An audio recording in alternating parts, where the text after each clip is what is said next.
Are we ready? Nama Om Vishnupadaya Krishna Prasthaya Bhutale Srimate Bhaktivedanta Swamin Iti Namine Namaste Saraswate Devi Gauravani Pracharine Nirvishesha Shanyavadi Paschyatyate Satarine Jaya Shri Krishna Chaitanya Prabhu Nityananda Shri Advaita Gadadhar Shivasadi Gaura Bhaktavrinda Hare Krishna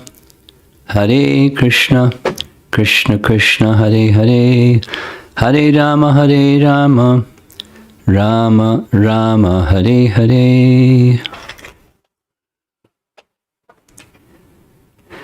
Yesterday evening we began this section, concluding section of primarily hearing from Bhaktisiddhanta Saraswati Thakur and Srila Bhaktivinoda Thakur regarding their teachings on how Putana's being killed by Krishna is a way of Krishna, and hearing the pastime as well, is a way by which Krishna protects the sadhaka from the influences of pretensive behavior on the part of teachers and teachings. The false guru is one simple language. So we're going to continue. Here's something from Srila Prabhupada. There are many pseudo-worshippers that become religionists only for the sake of name and fame. Such pseudo-religionists do not wish to get out of the universe and reach the spiritual sky. They only want to maintain the status quo in the material world under the garb of worshiping the Lord.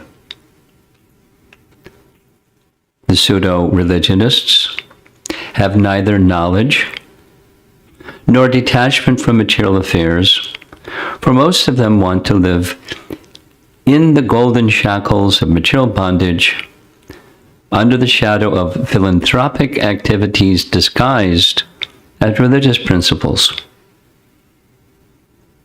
Amen. By a false display of religious sentiments, they present a show of devotional service while indulging in all sorts of immoral activities. In this way, they pass as spiritual masters and devotees of God. Pseudo-religionists are heading toward the most obnoxious place in the universe after completion of their spiritual master business, which they conduct simply for sense gratification. And the reference is, as you see here, Krishna Kathamrita. This is a writing or a publication that Madhavananda Prabhu regularly circulates, and recently the Putana story was a feature article. So now we're going to hear another take or another presentation on this topic called The Cat and the Vulture. I'm just going to read. This is from Hitopadesh. On the side of the banks of the river Ganga was a cliff on which grew a great fig tree. In the hollow of that tree lived a vulture, and he has a name, Jarad Gava, who, due to misfortune, had no eyes and no claws. Out of pity, the birds residing on that tree used to take out a little portion of their own food and give it to the vulture to keep him alive. Jarad Gava lived on that tree and protected the young fledgling birds. Once a male cat called Dirgha Karna came there to eat the baby birds. Seeing him approaching, the fledglings began crying out of fear. Hearing their cries, Jaradgava asked, remember he doesn't have eyes, who is coming? Seeing the vulture, Dirgha became fearful and thought, oh, I'm dead. Now he is going to tear me to pieces. Then he thought, I'm too close to him. I cannot run away. Let whatever has to happen, happen. I will try to gain his faith. This is the Putana program. And go near him. Thinking like this, he approached the vulture and said, respected sir, I salute you. Pretense. The vulture said, who are you? Dirgha Karna said, I'm a cat. A cat? Go away or you'll be dead. Dirgha Karna said, please, first listen to my words. Then, if I should be killed, kill me. And then there's the Sanskrit from Hitopadesh, long Sanskrit. Why should one be killed or worshipped simply based on caste or birth? First, examine the behavior and then decide whether to kill or worship. Dirgha Karna was a scholar too. The vulture said, why have you come here? The cat said, I stay on the bank of the Ganga, where I take bath every day. I'm a vegetarian. I observe celibacy. And I follow the Chandrayana Vrata, which means a very difficult fast in which one's intake of food is diminished by one mouthful each day as the moon wanes, and increased in the same way as the moon waxes. Chandrayana Vrata. The birds constantly praise your honor as one who wholly is given to the study of morality. They have said that you are very religious, knowledgeable, and very loving and trustworthy person. Therefore, I have come to hear of religious principles from you who are advanced in both knowledge and age. You, being such a knower of religion, still you are ready to kill me, your guest? The cat then began quoting more verses from the Shastra. This is Hitopadesh. Another verse from Shastra, that next verse. Even if an enemy comes to one's home, he should be treated like a guest, just like a tree does not refuse its shade to a person who goes to cut it. So he's quoting Shastra. Then Dirgha continued, moreover, even if a guest is a young child, an old man, or a youthful person, he should be given all respect because a guest is worshipable, like a guru for everyone. Saintly persons give their mercy even to those who have no good qualities, just as the moon does not refuse to give us moonlight over the house of a Chandala, its moonlight over the house of a Chandala. If a guest leaves someone's home dissatisfied, then he takes away all the piety of the householder, and in return, the householder takes all the sins of the guest. Even if a man of a lower caste visits the house of a higher caste person, he should be well received, because a guest is the embodiment of all the demigods. Jaradgava said, a cat likes to eat flesh. There are many infant birds living here, therefore I've spoken in that manner. Hearing this, the cat said, sir, And as he spoke, he first solemnly touched the ground as his first witness, then his 2 ears, and then, calling on Krishna as a second witness to his words, he said, I am completely renounced. I have overcome lust, and I observe the most difficult Chandrayana Vrata. I am the knower of the Shastra. Although various scriptures have different opinions on different topics, they all unanimously accept the principle that non-violence is the supreme religion. Dirgha Karna then began quoting further statements from the Shastra. Here's the next one. 3. Those persons who are free from all violence, who tolerate everything, and who give shelter to all, are definitely candidates for attaining heaven, Svarga. The distress one feels when one's life is in danger should be used to understand the unhappiness of others in similar circumstances. Thus, one should abstain from killing others. Very clever.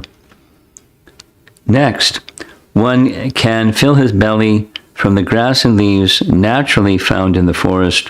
What need is there to commit sins just to stuff the stomach? In this way, the cat gained Jaradhwaja's confidence, Jaradgava's confidence. The vulture came to think that Dirgha Karna was a great saint, and he allowed the cat to live in the hollow of the tree. Dirgha Karna would daily very quietly catch a few baby birds, bring them to his place, and eat them. The birds, whose babies were eaten, began lamenting, and they started searching for their young. Knowing that the birds were searching for him, the cat came out from the hollow of the tree and ran away. Shortly after that, the birds found bones spread all around here and there in the hollow of the tree, and thinking that the vulture had eaten their babies, they killed him.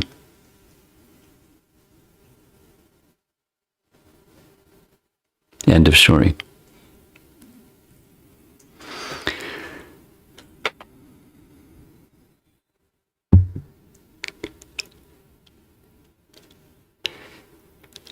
Okay, here's another story. Oh, look at this. There's a moral to the story of the cat and the vulture. Just as the cat moved into the shelter of the tree and took advantage of the situation, there are many false pretenders who want to join religious movements which they see as an easy way to maintain themselves. This goes on everywhere in the world. If the managers of the ashrams, temples, churches, mosques, and synagogues are materialistic persons, spiritually blind and powerless like the blind and clawless old vulture, they will easily be impressed by cat-like pseudo-spiritualists who want to join their ranks. Quoting some verses from scriptures and acting like saintly persons, such cat babas convince gullible leaders to give them access to the neophyte followers of their congregations. The innocent babies of spiritual movements are thus destroyed, and the movements are compromised. Hari Bhakti Sudodaya gives the reference in Sanskrit. Just as many fall into quicksand along the riverbank, mistaking it to be dry land, similarly, many spiritual aspirants are doomed by following hypocrites who are like the cat who recites a vow to be a saintly vegetarian in order to attract the worship of the mice. It's a different story, cats and mice. Hari Bhakti Sudodaya. Although they make fools of themselves for pretending to perform meditation and trance, being without shame, They cheat the people of this world through hypocrisy. Pretty powerful, huh? In his purport to Chaitanya Bhagavat, Srila Bhaktisiddhanta Saraswati Thakur has quoted the following verse. Dharma Dvaji Sadalubdas, etc. from Madhva Samhita. One should know that the Dharma Dvaji, or one who makes a false show of being religious, the person who always desires others' wealth, the duplicitous person, the person who cheats, the envious person, and the person who blasphemes are hypocritical Brahmins who follow Vaidala Vrata, the vow of a cat. The cat, in the story, posed himself as a seer spiritual aspirant, but his actual purpose was to kill and eat the baby birds in the tree. In his article entitled Putana, Srila Saraswati Thakur has similarly compared the witch, demoness, who tried to kill baby Krishna by offering him poison on her breast, to a false guru whose real purpose is to kill those who are babies in spiritual life. Okay, that's the moral of the story. Interesting references along the way. Hari Bhakti Sudodaya. So now we're ready for another essay.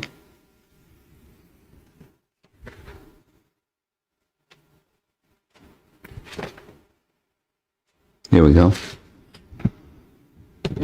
Sources of the false guru. I think it's the same source.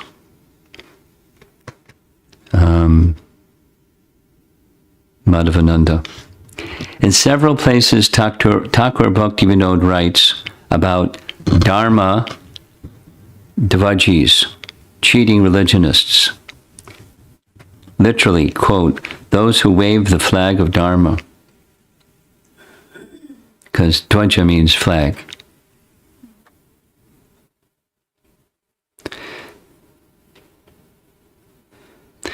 He says, Bhaktivinoda says, that there are two types of Dharma Dvajis. The false leaders and their foolish followers. He describes them as, quote, the hypocrites and the fools, or the cheaters and the cheated. The existence of the hypocritical leaders is dependent upon the followers. If there were no foolish followers, how could there be false gurus? In Bhakti Aloka, a series of articles were written by Bhaktivinoda Thakur, commenting on the second and third verse of Upadeshamrita, where Bhaktivinoda says, quote, with special care, one should give up the association of Dharma Dvajis, the hypocritically devout, those who accept the external signs of Dharma, but do not actually follow Dharma, are called Dharma Dvajis. There are two types of Dharma Dvajis, the hypocrites and the fools, or the cheaters and the cheated. When such hypocrisy is found in those following Jnana Kanda, the path of knowledge, and Karma Kanda, the path of fruitive activities, it is also condemned. But in devotional service, hypocrisy ruins everything. Hypocrisy ruins everything. It is better to associate with sense enjoyers, for in this whole world there is no worse association than Dharma Dvajis. The deceitful Dharma Dvajis accept the sign of Dharma with a design to cheat the world, and to fulfill their crooked desires, they cheat the foolish by helping them in their rascaldom. Some of them become gurus, and others become disciples. And by trickery, They accumulate wealth, women, false prestige, and material assets. If one gives up the association of crooked hypocrites, then he can honestly engage in devotional service. Honest worship is the only way to attain Krishna's mercy. Honest worship is the only way to attain Krishna's mercy. This is Krishna will protect one from Putanas.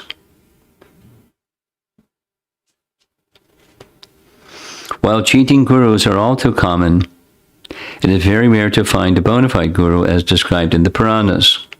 Quote, "Oh, Devi," this is Lord Shiva to Parvati, "there are many gurus who are expert in plundering the wealth of their disciples, but a bona fide guru who can remove the miseries of his disciples is very difficult to find."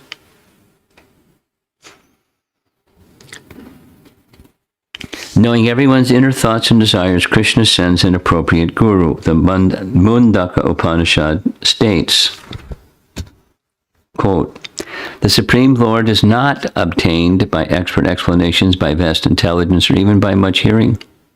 He is obtained only by one whom he chooses. To such a person, he manifests his own form."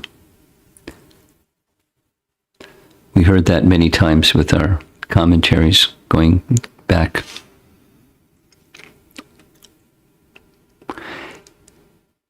Krishna says in Bhagavad Gita, "Yayatamam prapadyante," etc., "As all surrender unto me, I reward them accordingly. Everyone follows my path in all respects, O son of Pritha." For those who are genuine in their desire to advance, Krishna sends bona fide gurus, and for those who are not genuinely sincere about advancing in spiritual life, who only want to make a show of religion, or who depend on their own empiric senses to find a spiritual master, Krishna sends false gurus. This is the root cause of Putana's appearance. One should therefore pray feelingly for Krishna to send and reveal who is really Guru. Bhaktisiddhanta Saraswati Thakur has written, quote, "At the dawn of our spiritual life, we sincerely and with complete submission and self-surrender pray to God for receiving the protection of Sri Guru. The Supreme Lord, perceiving our earnestness and devotion with a view to guide us on the true path, will send a real Guru to us. Otherwise, it is impossible for us to find Sri Guru by our own fallible energy. If we guide ourselves by our own energy, we shall come across the pseudo-gurus, and being caught hold of by them, by their temporary pleasing manners, run to hell." Sri Krishna himself helps us in finding the really good preceptor in two ways. In the first place, he instructs us as regards the character and functions of a great preceptor through revealed Shastra.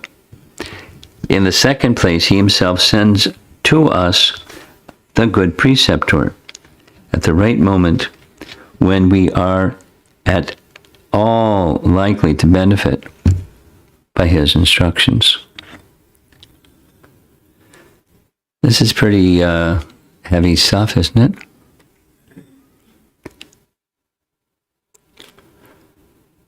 Bhaktisiddhanta. "If I do not remember the lotus feet of Sri Guru at the beginning of every new year, every new month, every new day, every new moment, then I'm sure to fall for greater inconveniences." Fall into far greater inconveniences. If I do not remember his lotus feet, then the desire will come to dress myself in the garb of Guru. I will become liable to the bad desires of seeking to be worshipped by other people as Guru. It is this which constitutes addiction to other things, to things other than the truth.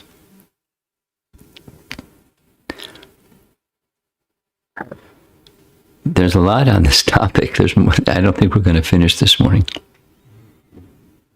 Putana takes birth in one's heart. Pretty interesting graphic, huh? One who does not constantly remember and take shelter of one's transcendental teacher is unable to appreciate how that teacher is still present, even after his physical departure.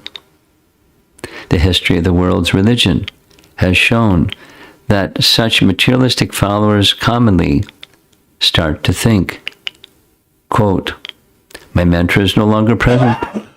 How will his mission go on? I may not be qualified, but someone has to be guru and priest. I don't see anyone else who can do it, so I will have to myself." Unquote. Srila Saraswati Thakur says that in this way, the, quote, "bad desire to falsely dress as guru arises in the heart of the follower. Putana thus takes birth."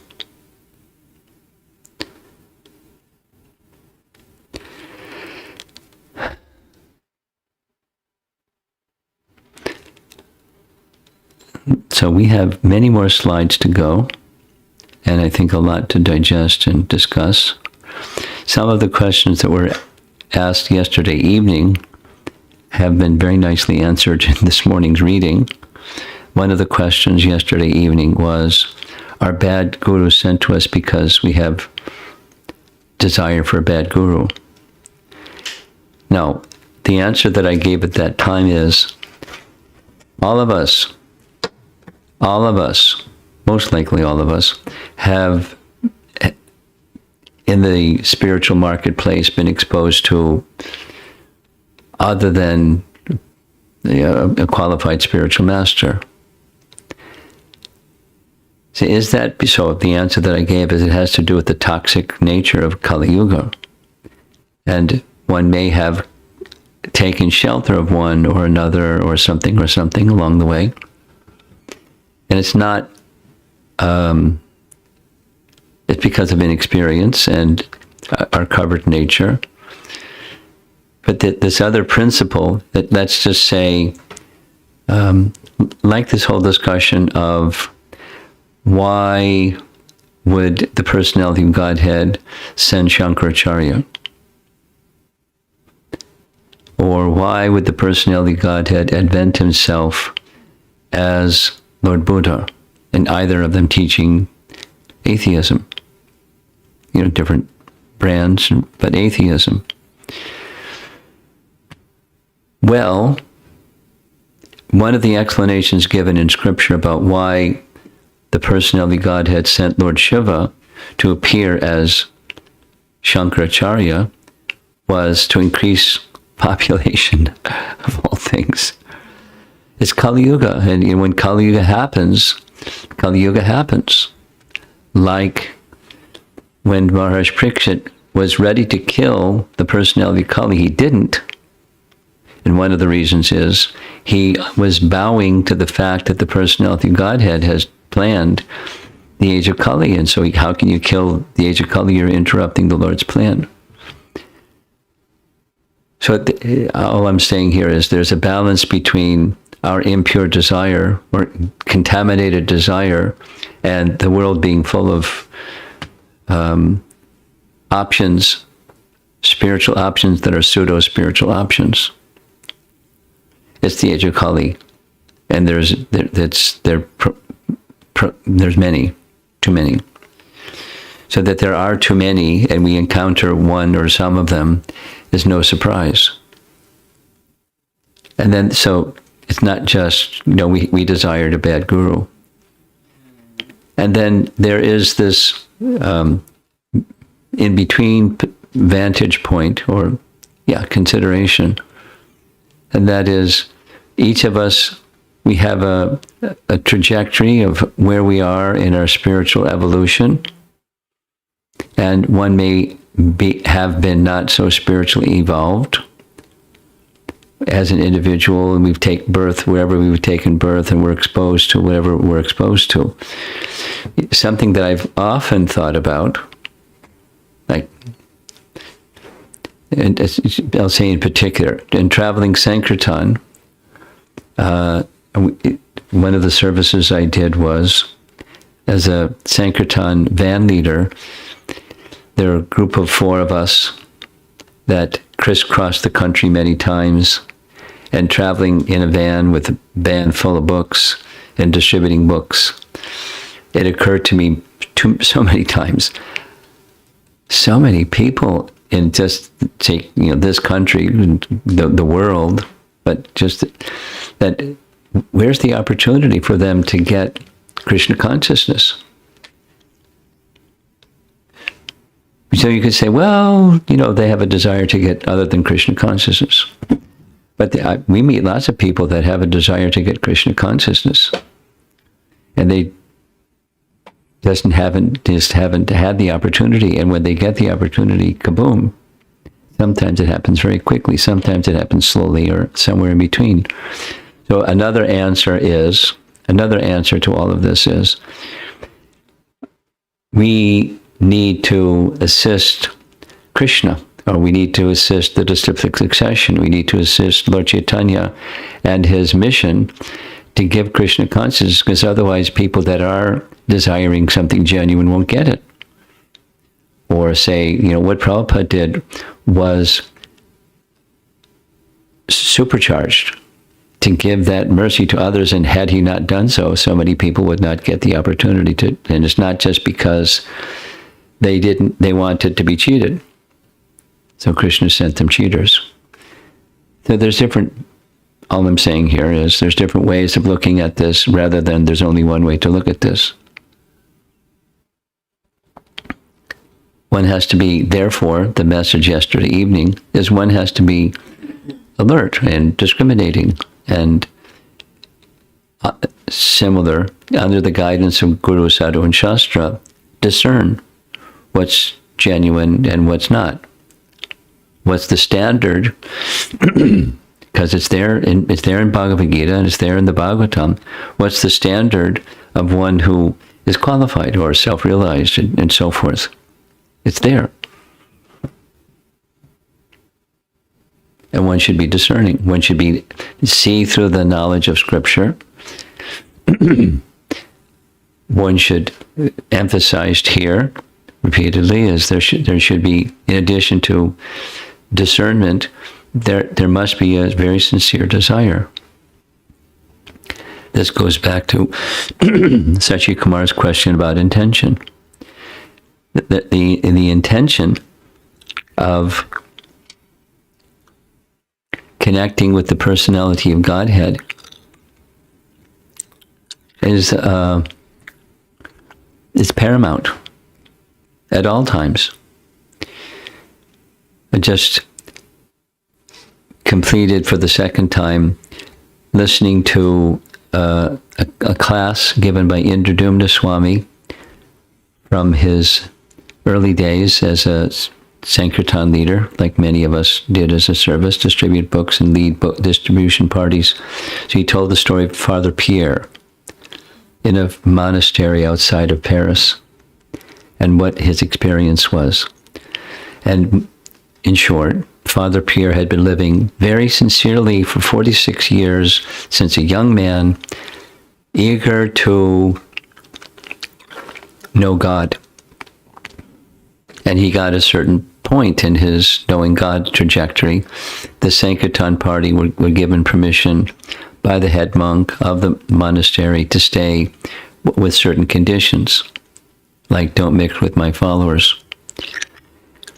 So Father Pierre started, there's a long, interesting narrative, but he started mixing with the devotees, and the end of mixing with the devotees for 2 weeks, he became an amazing person, transformed person. And prasadam really helped a lot. This a big part of the story is the power of prasadam. But in his case, it was after having heard and having faith and becoming very eager to make his God connection stronger. And he became a very elevated person. He didn't continue Krishna consciousness externally. He stayed in the monastery for another 6 years after the party left, and he left his body very grateful to the devotees. So anyway, there are many sincere people out there, and it's something that we need to give attention to. Like, once upon a time I was sincere. Well, once upon a time I was very eager and had a really wonderful experience. And then back to complacency. We need to continue to strive, is the message. There's a question in without getting too specific. There's a doctrine question that says A or B. A, you get the mercy even once, and that's it. And your path to the good place is guaranteed.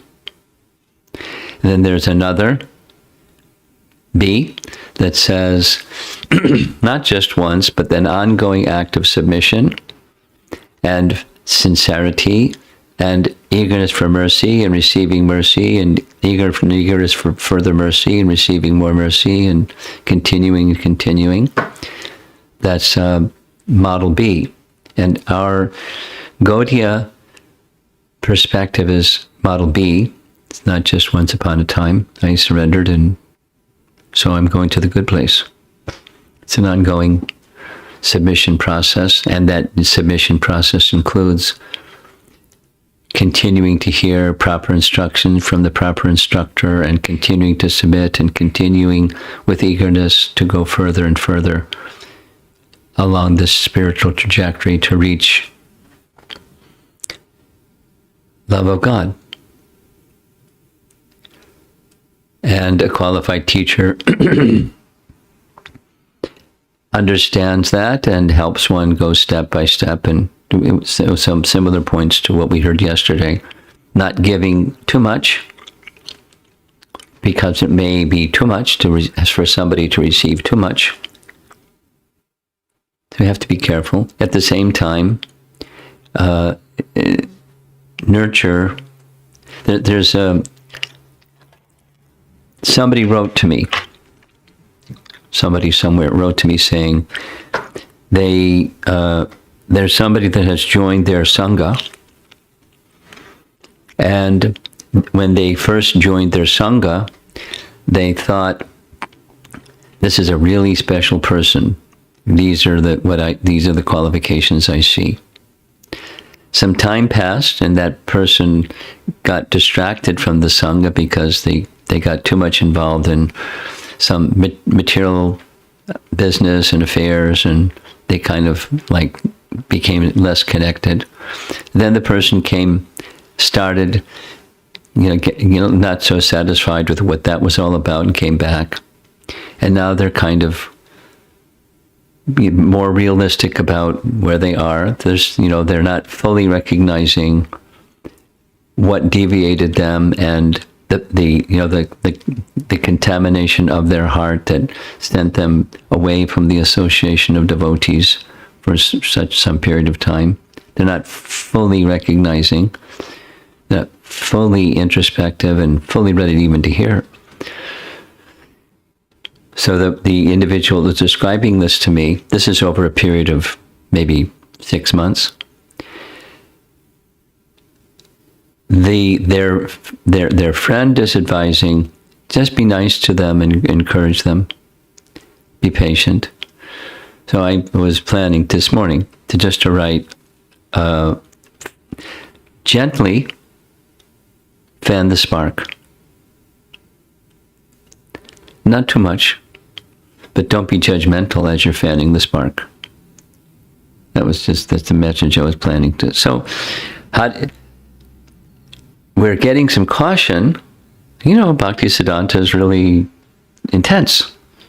And it's true that some people enter and they have other purposes.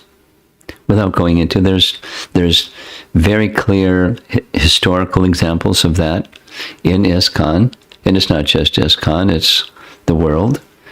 And Bhaktisiddhanta's Gaudiya Math, it happened, and it happens. So it's not like we have to have a big fence and got, our cameras up and guns and, get really defensed about those things. And at the same time, we shouldn't be naive. We should be alert and discriminating on the basis of Guru Sadhu Shastra. And then it becomes, we don't want to be judgmental. We don't want to be offensive towards new like this little example I gave you, someone they have other interests besides bhakti. That's no surprise. That's the heart of a conditioned soul. But they have bhakti. That's the spark.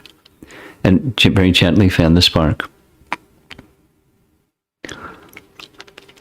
Don't judge. Be patient and fan the spark. Because the spark can become a flame. This is Prabhupada's words.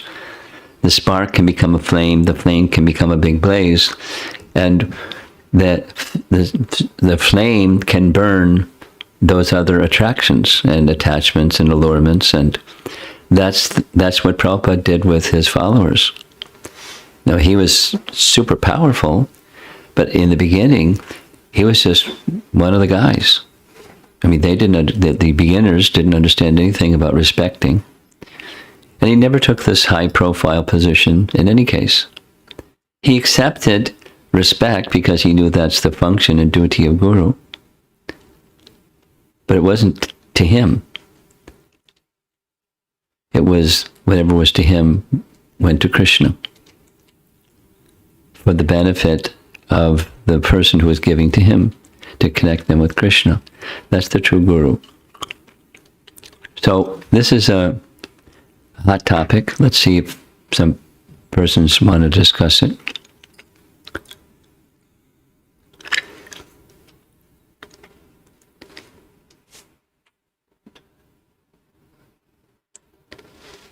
Anyone in the room?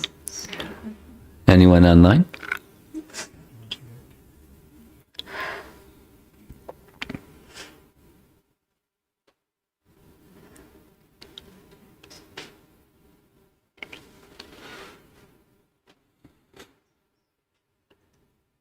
Nothing?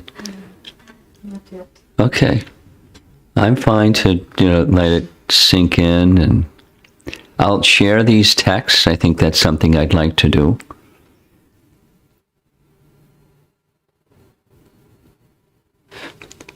Could you gather them in one folder or one file, and then I can just forward them, or separate files, and I'll forward them.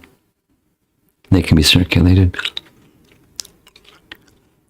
By the way, these graphics and everything, she gets the credit for. And organizing this material, it probably took a while. So she gets resources from here and there. We shared resources, and she did the work.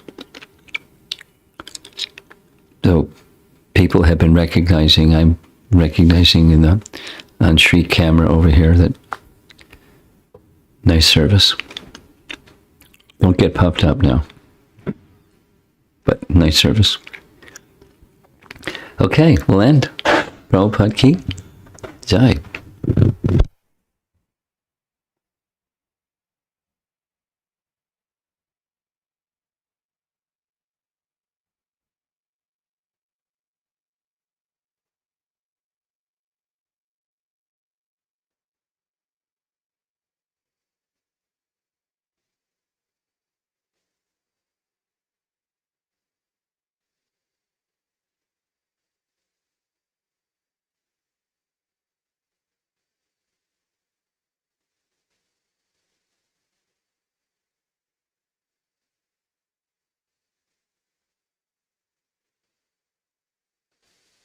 Not arrived.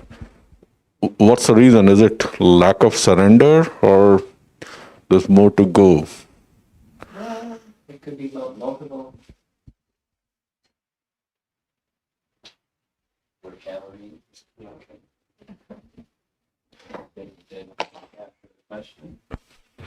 Was it audible? The question that was just asked locally here is, supposing you're searching for Guru and it doesn't happen, how are you to process that? Does it mean there's something lacking on your side? Does it mean that it's going to take more time? Or how to process that? Or even, is there a need for a guru? Or is there a need for Guru? Well, that's Maybe you're already connected. Well, if that's a fundamental question, what is the need for Guru? Then that's a good place to start, because the explanation of why there is need for Guru is quite simple. And here, you say it in the positive and say it in the negative. In the positive, Krishna says, chapter 4, Bhagavad Gita, it's needed. That's taken. And the way more than need, it's about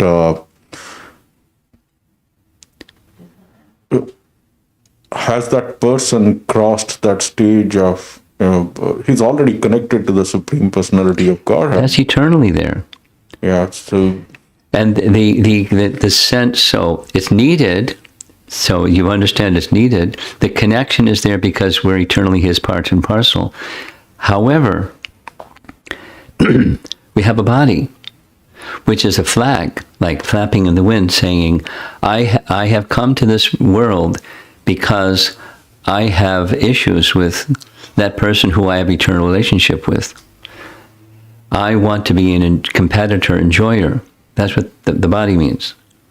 Let's say it negatively. One doesn't get a material body if one has just simply that connection. Say it positively. We have the body because there is a competitive spirit. Vita raga bhaya krodha, or raga dvesha samutena, dvandva mohina bharata. One takes birth in the material world because of raga and dvesha. I desire, and I have animosity towards the Supreme. I desire the position of being Supreme. Here we go. Go ahead and give it a try. That ill disposition towards the one who we have the relationship with is there. Otherwise, you wouldn't have a body. We wouldn't be in this world.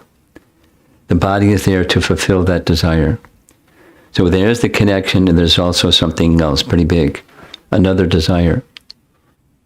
A disconnect desire. So, therefore, we need Guru to help us make the full connection.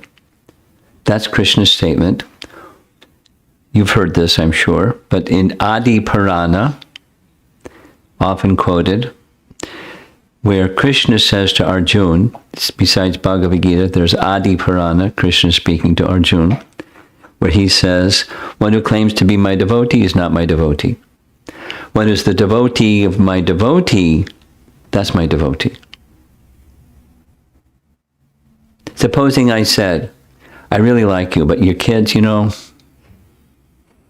don't like being around them. I don't like them at all. But I really like you. Excuse me. So, love me, love my dog, Prabhupada would say. Or love my dog, you love the master of the dog. You've gotten the heart of the master by loving the dog. So that's the path.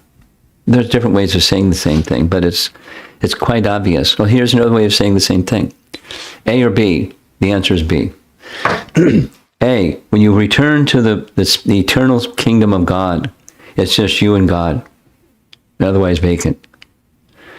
B, when you return to God, He's surrounded by unlimited numbers of loving associates with whom you have very close and affectionate relationships. And one of them is guiding you in how to conduct yourself in the spiritual world. Or multiple, guiding you. We need guides. And that's the way it is. It's not A.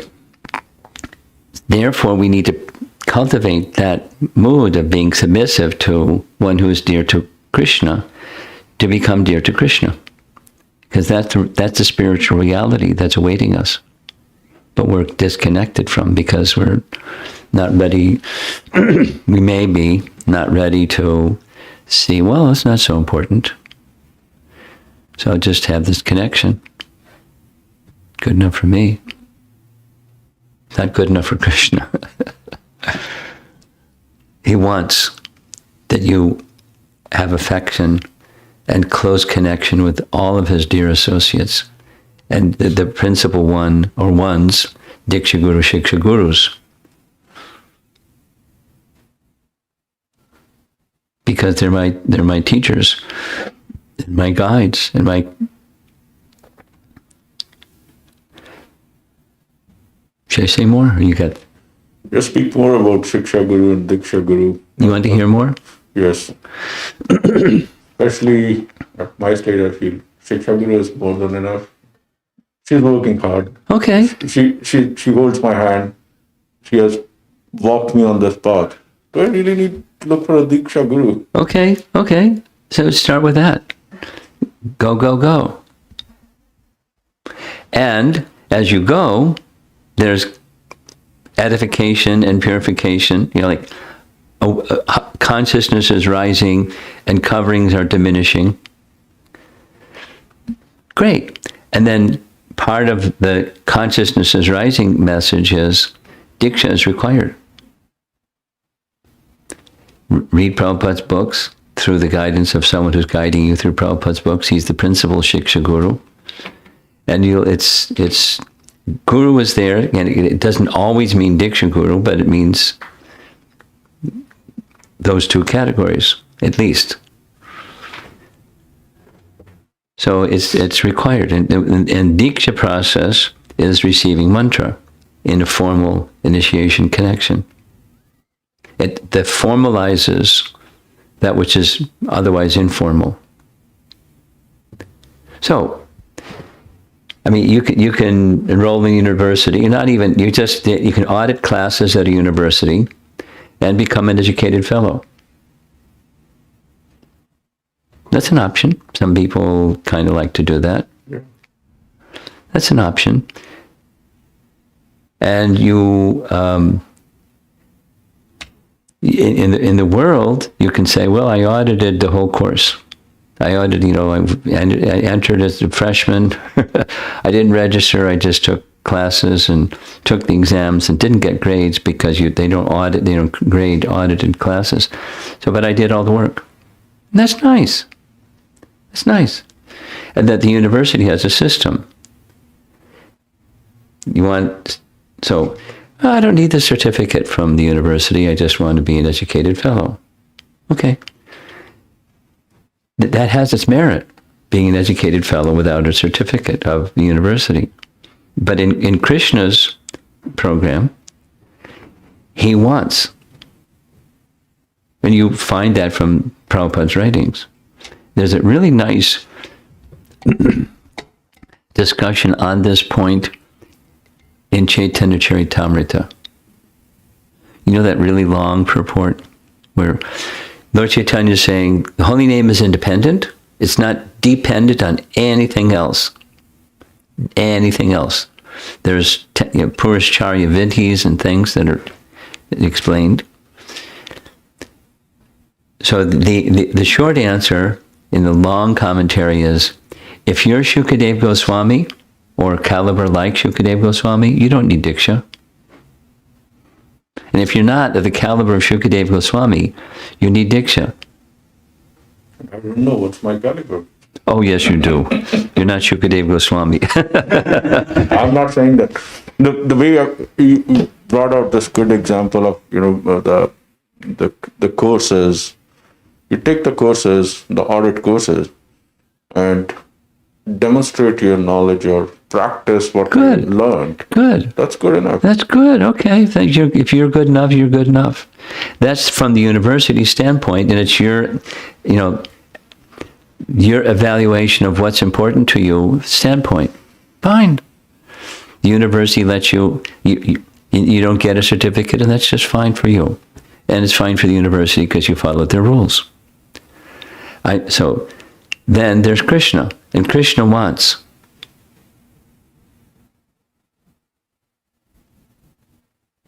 It's not the university, it's Krishna. I use that example to say you can. It's just taking shiksha from shiksha gurus is like just auditing class. So that's the comparison.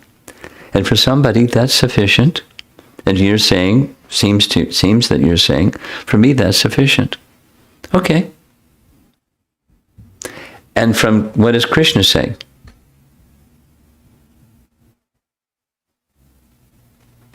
Why is it there in Vedic culture that one receives mantra through initiation into mantra? It's essential in Vedic culture. So why is it there? If it's essential, why? Which is the question. Why? Because I'm getting everything through shiksha and shiksha gurus. Good enough for me.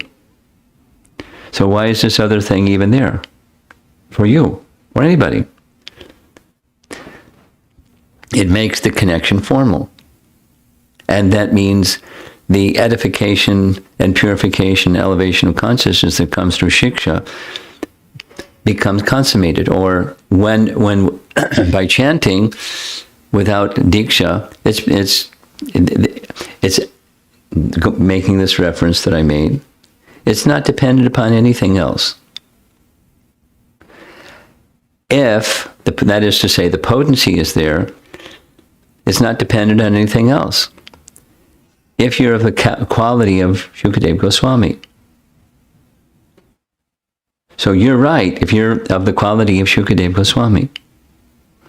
And if you're not of the quality of Shukadeva Goswami, you're not right. I mean, subjectively you can feel, I'm okay with this. But from the picture of the Vedas, and that's the source of knowledge that we're getting, it's not sufficient. It's sufficient for someone of Shukadeva Goswami's quality or caliber, and not sufficient otherwise. I'm saying using Shukadeva because he never received diksha. He received shiksha, but never received diksha. Because hearing Srimad Bhagavatam, etc., he was a Brahman realized soul.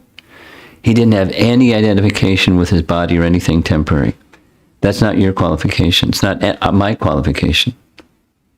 It's an extraordinary qualification. And for those that don't have that, this diksha is required. There's additional potency or effectiveness in the bhakti process that goes to that person who makes that formal connection. The essence is submission and acceptance. That's the essence. So don't submit and don't get acceptance. It's good enough. Okay. But that's not what Shiksha Guru was going to tell you. Because that's not what Shastra says. Shiksha Guru has to speak according to Shastra. I don't know. Is it that you don't understand or you're stubborn? Which is it? Maybe both.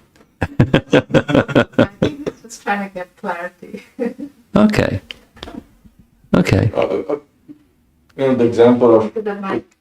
The example of Ram and Krishna going to Guru's ashram, that itself is a very important example. Both of them, they were realized, they still went to an ashram. And please note, before they went to the ashram, they received upanayana. They received mantra diksha from Gargamuni. Okay? Thank you for saying that. Okay. And same Chaitanya Mahaprabhu, that Krishna did and Chaitanya Mahaprabhu. He didn't need, but he received diksha, formal. And he became transformed like afterwards. That's his pastime. He doesn't need anything. But the pastime is he went over the moon from mantra diksha. There's a potency in it. So it's a pastime It's in the Vedas. It's in the scriptures. And Shiksha gurus will teach it. So if what she's saying as the one guiding you is accurate, you just need clarity. Okay. Take your time, get clarity. Don't be impulsive and, oh, okay, I'll jump when they say jump. Be clear. I was trying to jump and I was told, wait. Incremental progress is something that Bhaktivinoda Thakur teaches, and I believe in it very strongly. I live by it and try to encourage others by it.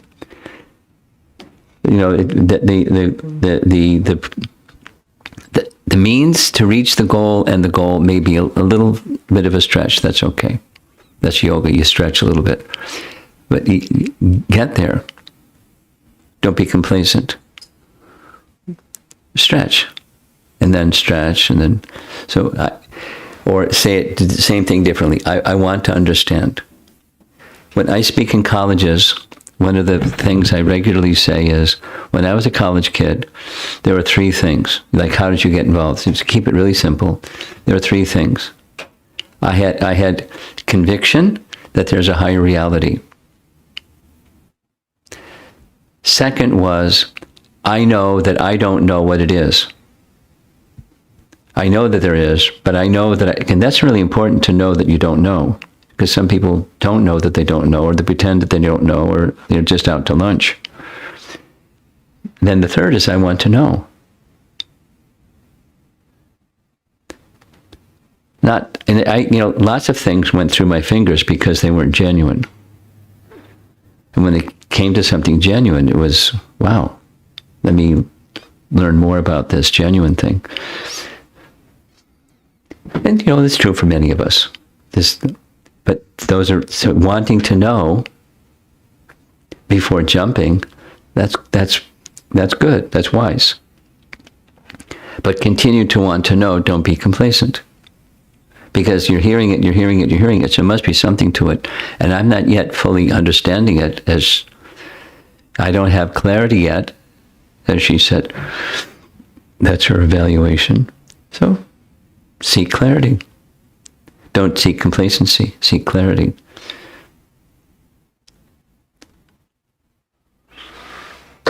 Okay, I'm going to end. Can I end?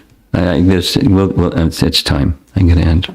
We'll take those things this evening, because it's the same. We're just continuing this evening, and probably tomorrow morning. It's a robust topic, important topic.